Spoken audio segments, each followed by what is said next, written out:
Hi guys, ubani ko ninyo magluto ta og adobo nga manok. Ako ning gi-marinate daan ang manok, kumanan ni siya 3 hours na ko marinate.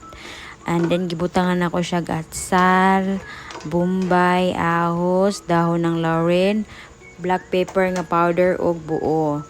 Tas gibutangan din ako siya og kanang tuyo, suka nga tuba, ag suka pod nga silvers 1. Dayon giad na po nako siya og asin, tapos water nga 1 cup. Duha ra akong giluto nga chicken kay kameraman duha sa akong baby.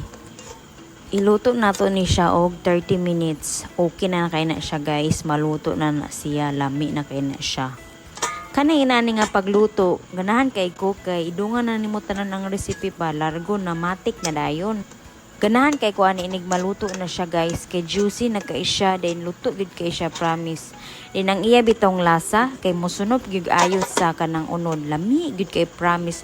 Kung gusto bitaw mo pag try ganinyo sa inyong mga balay. Kung nag-crave mo mang inasal, kani lang sa inyong luto Basta make sure lang gyud nga inyo ning i-marinate ni mga 2-3 hours, pero mas maayo kung 12 hours ninyo i-marinate then ibutang sa ref. Kamu guys, unsa may style ninyo pagluto og adobo? Pero usahay guys, ganahan ko ako mapritohon ang mga panakot. Kay lagi kay humot kay istanan.